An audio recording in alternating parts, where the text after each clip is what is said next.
আসসালামু আলাইকুম বন্ধুরা, আজকে আমি কথা বলবো গরিব ঘরের রাজপুত্র নাটকটি নিয়ে।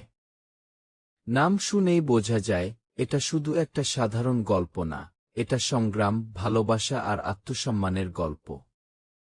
নাটকের শুরুতেই আমরা দেখতে পাই এক গরিব পরিবারের ছেলে, যার স্বপ্ন অনেক বড়।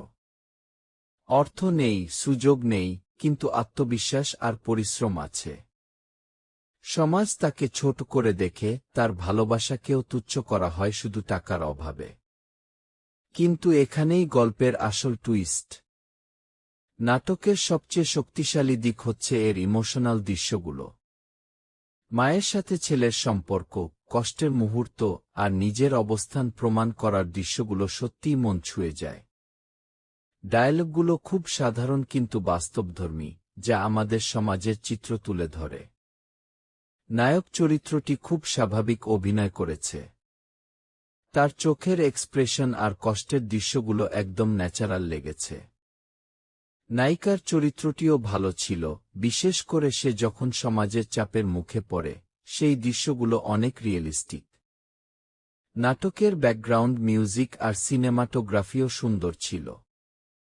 গ্রাম্য পরিবেশ, সাধারণ ঘরবাড়ি, সবকিছু মিলিয়ে গল্পের সাথে মানানসই হয়েছে। তবে কিছু জায়গায় গল্প একটু প্রেডিক্টেবল মনে হতে পারে, কিন্তু শেষের অংশটা বেশ সন্তোষজনক।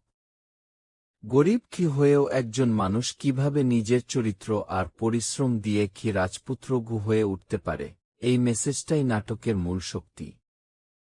সব মিলিয়ে যারা ইমোশনাল ও মোটিভেশনাল গল্প পছন্দ করেন, তাদের জন্য এই নাটকটি অবশ্যই দেখার মতো। পরবর্তী পর্ব কবে আসবে? যদি এই নাটকটি সিরিজ আকারে চলে, তাহলে সাধারণত প্রতি সপ্তাহে একদিন করে নতুন পর্ব আপলোড হয়। বেশিরভাগ সময় রাত 7টা থেকে 9টার মধ্যে ইউটিউবে রিলিজ করা হয়। তাই নতুন এপিসোড পেতে চাইলে চ্যানেলটি সাবস্ক্রাইব করে নোটিফিকেশন অন করে রাখুন।